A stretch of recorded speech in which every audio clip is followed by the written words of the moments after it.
Allez, Zanu Beshem Hashem, Ose Shamayim Varetz. C'est une Gemara qui est connue. On va faire juste un petit focus sur un personnage du Talmud qui était Rabbi Ishmael ben Elisha. La Gemara, elle rapporte un témoignage sur lui dans le traité de Shabbat, notamment dans le, si je me rappelle bien, c'est dans la Gemara de Brachot, on rappelle aussi ça. C'est un extrait dans lequel la Torah dit, la Gemara, la Halacha, elle dit là-bas, Lo ikra Adam besefer le'oraner. Que Shabbat, un homme, il n'a pas le droit de lire à la lumière de la bougie. Il ne faut pas qu'il se mette à côté de la bougie Shabbat et qu'il lise comme ça. Pourquoi? Shema Yaté. On craignait que s'il voit que la mèche, elle commence à diminuer de son éclat, alors qu'est-ce qu'il risque de faire? Il va pencher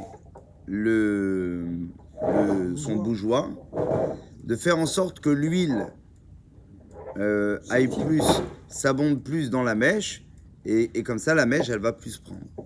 Et ça, bien évidemment, c'est enfreindre l'un des interdits élémentaires du Shabbat, c'est-à-dire le fait de faire du feu et d'allumer la flamme pendant Shabbat. C'est pourquoi la Chalaba dit Loïkra Adam Leoraner, Shema Yaté. On craint qu'il penche. Et que se passe-t-il là-bas? Le Talmud dit que Rabbi Ishmael ben Elisha, il a dit à l'époque, il a dit Ani Ekra Leoraner. Moi, je vais le faire, moi. Moi, il n'y a aucun problème.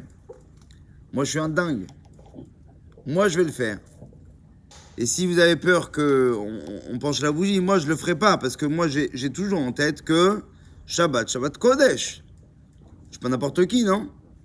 Donc moi, je vais lire à la lumière de Shabbat, et sans craindre que moi, je tombe dans ce piège-là. Raconte le Talmud.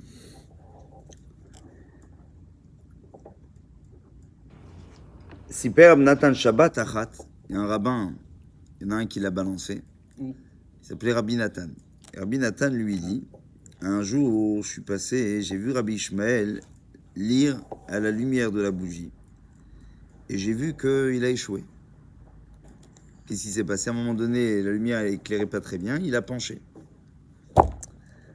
Alors, ou la Ra Shabbat ou Katav Befin Kasso, mais j'ai vu aussi Rabbi Ishmael, à l'issue de Shabbat, ouvrir un petit bloc-notes comme ça, et il a marqué dessus Ani, moi, Ishmael ben Elisha,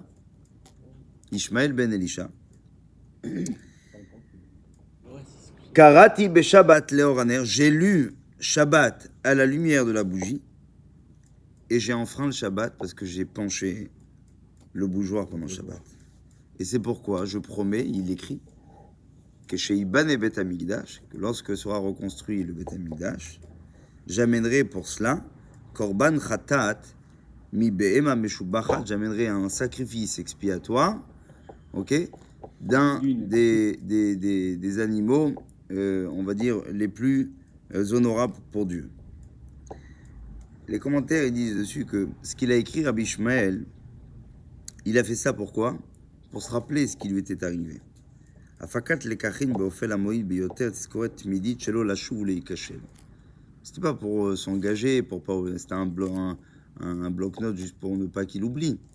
C'était surtout le fait qu'il oublie jamais qu'il a été lui-même piégé. Il s'est laissé piéger. Reconnaître sa faiblesse, c'est justement sa force à lui. Enfin, de tout le monde, j'ai envie de dire. Finalement, quand on est en mesure de reconnaître ses propres faiblesses, c'en soit une force. Les gens qui ont peur parfois de dire leurs propres faiblesses, c'est quelque part ne pas les affronter et s'amener parfois à les nier et ne jamais pouvoir les réparer. Quand quelqu'un est en mesure de dire « ouais, je sais, ça c'est ma faiblesse », ok, c'est quelqu'un qui est en mesure de pouvoir, au quotidien, de pouvoir les travailler petit à petit jusqu'à qu'il arrive à totalement effacer. Et la personnalité de ce personnage, elle était très particulière. C'était l'un des rares personnages dont on raconte même la vie de son enfance. C'est une Gemara dans Masechet Gittin qui raconte qu'à l'époque où le Beth Hamikdash avait été pris par les Romains, c'est connu, Titus a ramené pas qu'avec lui le Beth Amikdash, mais il a ramené aussi des hommes de Jérusalem. Parmi ces hommes, il a pris des ingénieurs, il a pris des gens qui étaient particulièrement doués, et il a pris 700 juifs avec lui, qui vont être plus tard vendus sur les marchés, tout simplement des esclaves. Et l'une des missions à l'époque à Jérusalem, qui va être demandée à l'un des rabbins, et si je me rappelle bien ce rabbin, je vais vous dire tout de suite c'était qui. Il y avait un rabbin qui était, je crois que c'était Rabbi Yoshua. Comment? Non. Oui, c'est ça. Voilà, Rabbi Yoshua ben Hanania. Rabbi Yoshua ben Hanania, c'était lui qui avait été missionné avec beaucoup d'argent de la communauté pour aller racheter, puisque c'est l'une des plus grandes mitzvot. C'est Pidyon Shvuim et Khatan Vekala. Et le fait de racheter ces prisonniers-là. Donc ça faisait partie, c'était d'ailleurs une des missions qui revenait non pas sur la communauté, mais plus précisément à l'époque sur les rabbins de la communauté.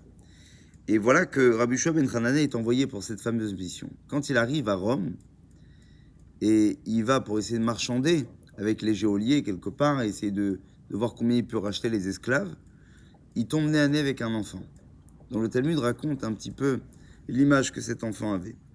Et le Talmud, il dit la chose suivante, il dit qu'il va voir un des geôliers, il dit, j'ai vu un petit enfant en prison qui était Yefé Naïm, il avait un regard particulier, Yefé To'ar, il avait une beauté qui était remarquable, Sarotav Zdurotlo Taltalim, il avait des cheveux qui étaient ondulés, qui étaient des boucles, okay, qui lui tombaient sur les épaules. Et Rabbi Yoshua, qu'est-ce qu'il a fait? Il a demandé, qui est cet enfant? Et il voulait savoir même si cet enfant, il était peut-être, il faisait partie de la communauté ou pas. Il ne savait pas. Qu'est-ce qu'il a décidé de faire, Rabbi Yoshua ben Hanania? Il cite un verset du Teilim. Et c'est un verset, excusez-moi, c'est fait un verset de Ishayahu dans lequel il dit la chose suivante. Minatan limshisa Yaakov ve Israël le bozezim. Qui a permis de mettre la communauté juive dans un tel état, ve Israël le bozezim, et qu'il soit autant méprisé que cela parmi les nations. Et l'enfant, en entendant ce verset, il cite la suite du verset. Et il dit Alo ze Hashem, zu chatanulo. C'est qui a fait ça? C'est la suite du verset qui dit c'est Hashem. Et cela parce que nous avons fauté envers lui. Velo avu bidrachav alors velo sham'u betorato. Du fait que nous n'avons point eu la volonté d'aller dans son chemin et que nous n'avons point préservé ses mitzvot. Donc ça, c'est la suite du verset que l'enfant. Quand Rabbi Yoshua ben Hanania, il entend un enfant qui est en mesure de dire la fin du passouk de Ishayahu, et surtout de comprendre que l'état actuel des choses, il n'en est pas une victime, mais il en est même un coupable, un enfant de dire une chose pareille, waouh. Rabbi Yoshua ben Hanania, il va voir le geôlier, il dit, dites-moi votre prix, je l'achète lui. Il a dit, je le veux celui-là. Alors, l'histoire, elle est racontée, ça dépend dans quel Gemara. Moi, je me rappelle qu'il y avait une jeune fille avec aussi, et ils voulaient les mettre ensemble, et ils n'ont pas voulu parce qu'ils savaient que c'était des grands personnages. Bref, Rabbi Ishmael ben Elisha, d'ailleurs, il va devenir, si je me rappelle bien, il va devenir Kohen Gadol, l'un des plus grands Kohanim Gdolim. À l'époque qu'on n'avait jamais connu. Alors j'ai un doute, est-ce que c'était voilà. Alors ici en tout cas il y a marqué que Rabbi Ishmael ben Elisha, il était l'ami intime de Rabbi Akiva. Et qu'est-ce qui s'est passé? Et on dit que lui-même, donc il a eu une enfance qui était terrible, mais les commentateurs disent pourquoi on raconte un aspect physique du personnage. Pourquoi on dit que l'enfant, il était particulièrement beau et qu'il avait des bouclettes qui lui tombaient sur les épaules? Alors, mitivo sheladam shelachar shurnir shalualu la bête et bitrono atzmi. Il dit parce qu'en général, un homme, quand il faute, quand un homme échoue, pas que fauter, je parle de mitzvot, averot, même quand un homme échoue dans la vie en général, ça amène une sorte de brisure en lui. Et cette cassure-là, elle malheureusement, elle le met dans une sorte de destinée où il dit, bah moi j'ai pas réussi ma vie, moi j'ai tout raté. Advarim amrim gam mishor gashmi gam mishor ruchani. Que ce soit d'ordre spirituel ou d'ordre même quotidien, quand un homme malheureusement s'est laissé, on va dire une fois tomber, alors que se passe-t-il? Ça cause en lui une sorte de brisure, jusqu'à qu'il pense que la réussite ne doit jamais arriver vers lui. L'aftaato Rabba Pagash Rabbi Yoshua ben Chanan, il y a Rabbi Yoshua ben Chanan, qu'est-ce qu'il voit? Il voit un enfant qui lui Saharotav Durot Taltalim. C'est-à-dire que la situation des Béné Israël à cette époque-là était une calamité, c'était catastrophique. Ils sont dans un pays qui n'est pas le leur, ils ont été arrachés à leur terre, et ils se retrouvent maintenant dans les prisons des Romains. Nar Katan Kalou Bevet Soar Bideshovim Arzarim. Mais il a vu une chose chez lui, c'est cet enfant. Qu'est-ce qu'il a deviné chez lui? Il a vu Aïyush Lo Achalbo. Il a vu que chez lui, le désespoir ne l'avait pas encore consumé. Et ça, c'était important. Ou Omed Moulametsu, il a vu un enfant qui, malgré toute la situation aussi horrible, aussi noire, aussi ombrageuse qu'elle était, il a vu un enfant qui, quant à lui, respirait et aspirait d'ailleurs à quoi? À l'espoir. Et c'est pourquoi il dit, quand il a entendu qu'il a su répondre, Khatou velachen et Enchou, qu'ils ont fauté, c'est pourquoi ils ont été punis, et il a vu que son esprit n'était pas brisé, Rabbi Yoshua ben Chanan, il a dit, celui-là, ce sera un grand dans le Klal Yisraël, Igdal les Manig. Et effectivement, ça va devenir l'un des plus grands rabbins du Talmud. Yeshanashim Amdi Moula Emet Veazamitraskim. Il dit, malheureusement, il y a des gens que lorsque ils sont devant la vérité, ils s'effondrent.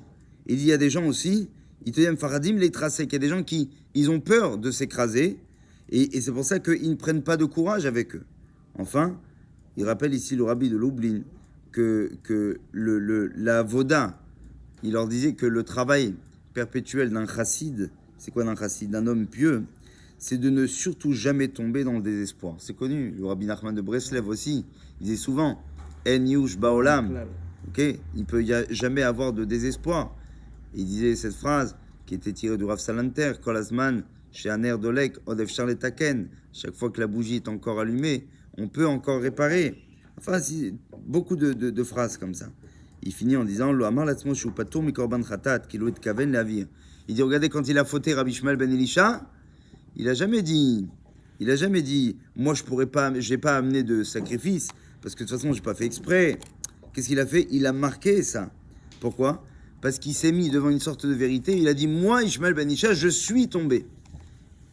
Et il a fait ça pour remonter. Comment? Pour dire, voilà, j'avoue quelles sont mes faiblesses, parce que désormais, j'aspire à être encore plus fort que ce que je suis passé. Ça, c'était la force d'un grand de la communauté de l'époque. Veimshich Leani, comme ça, il a continué à diriger le peuple d'Israël. Totsa Mikar Gam et Amo, bien évidemment. Il l'a fait pour lui, et il l'a fait surtout pour tout son peuple. Chazak Obo. Kaddish.